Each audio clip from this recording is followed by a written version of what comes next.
ګرانو ملګرو او دوستانو، راځئ چې موږ تاسو خپل د انټرچینج سیسټم څلورم یونټ پیل کړو. نو راځئ سټارټ اخلو کنورسیشن. د دغه یونټ عنوان دی وټ آر یو ډوینګ، تاسې څه کوئ. نو موږ او تاسې په دې کې مهم شیان وایو او کنورسیشن ته راولو. وټ ټایم از اټ دیر، هلته څو بجې دي. وټ ټایم از اټ دیر، هلته څو بجې دي. لیسن وایي تاسې غوږ ونیسئ اینډ پریکټس او تمرین اجرا کوئ. یو ډیبي دی او بل جون دی. هاي ډیبي، سلام ډیبي، دیس از جون، زه جان یم. I'm calling from Australia. ما د استرالیا څخه اړیکه نیولې. ډیبي ورته وایي استرالیا، د استرالیا څخه. جون ورته وایي I'm at a conference in Sydney. وایي زه د سیډني په ښار کې په یو کنفرانس کې یم. Remember، رایاد دې شول. ډیبي ورته وایي هو رایټ، هو سمه ده. What time is it there؟ هلته څو بجې دي. It's 10 p.m. د شپې 10 بجې دي. It's 4 o'clock there in Los Angeles, right؟ او په لاس انجلس کې څلور بجې دي، همداسې ده. Yes، هو 4 o'clock in the morning، یعنې څلور بجې دي د سهار، یا د سهار څلور بجې دي. جون ورته وایي 4 o'clock 4 a.m. Oh I'm really sorry، زه ډېره بخښنه غواړم. That's okay، کومه خبره نشته. I'm awake now، زه اوس پورته شوی یم یا ویښه شوی یم. نو لاندې راځو. وټ ټایم از اټ، یعنې څو بجې دي. نو په دغه یونټ کې تاسې کولی شئ چې ډېر مختلف شیان زده کړئ. تاسې کولی شئ د یو چا څخه پوښتنه وکړئ چې څو بجې دي. تاسې کولی شئ چې یو چا ته معلومات ورکړئ، او تاسې کولی شئ چې مختلف ډوله معلومات په همدغه چینل کې تاسې زده کړئ. او دا کتاب ډېر پرمختللی ښکلی کتاب دی. وټ ټایم از اټ، څو بجې دي. اټس 1 o'clock، یوه بجه ده. اټس 1:05، اټس 1:05 نه پنځه د پاسه 5 بجې دي.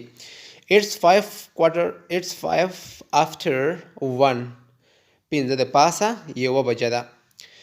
It's 1:30، یوه نیمه بجه ده. It's 1:40، یعنی یوه بجه او 40 دقیقې دي. It's 22، صحیح ده. او بل د It's 1:15، یوه د پاسه 15 د پاسه یوه بجه. It's quarter after 1، یعنی پاو باندې یوه بجه. It's 45، It's 1:45، څلور بجې 15 دقیقې. It's quarter to 2، یعنی پاو کم 2 بجې. نو کوارټر د یو شي څلورمه اخیستې ته ویل کېږي کوارټر. صحیح ده. کله چې موږ تاسو یو ځای په څلورو برخو وویشو، نو درېیمه او څلورمه برخه د موږ هرې برخې ته موږ تاسې کوارټر ویلی شو. لاندې راځو. look at these clocks، وایي تاسې دغو ساعتونو ته وګورئ. what time is it، څو بجې دي. صحیح ده. what time is it، څو بجې دي. 2:20، it's 2:20، یعنی 2 بجې او 20 دقیقې دي. what time is it، څو بجې دي.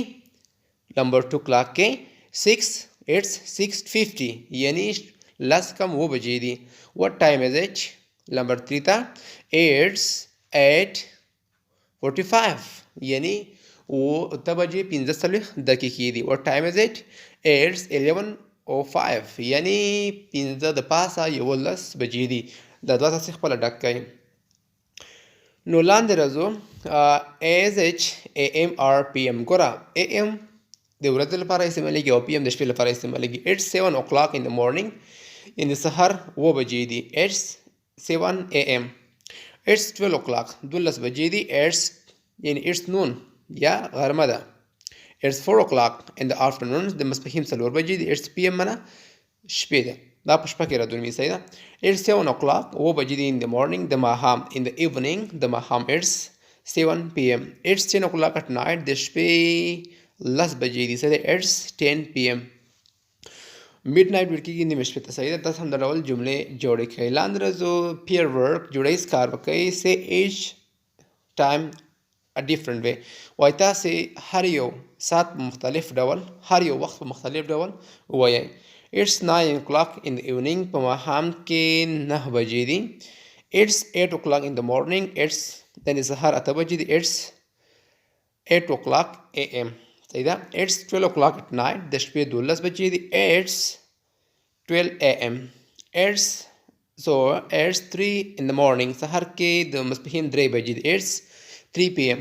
تاسو هم دا ډول جملې جوړې کړئ. لاندې راځو. It's 4 o'clock in Vancouver. Why په Vancouver کې څلور بجې دي. Tracy and Eric are calling friends wait in different part of the world. Tracy and Eric are calling friends why Tracy او Eric خپل مرګورو ته زنګونه کوي in a different part of the world چې د نړۍ په مختلفو برخو کې دي.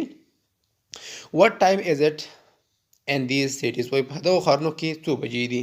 بینکاک دی، وینکوور، لندن، ټوکیو، سن پاولو. تاسې هم دا ډول څه کوئ جملې جوړې کوئ.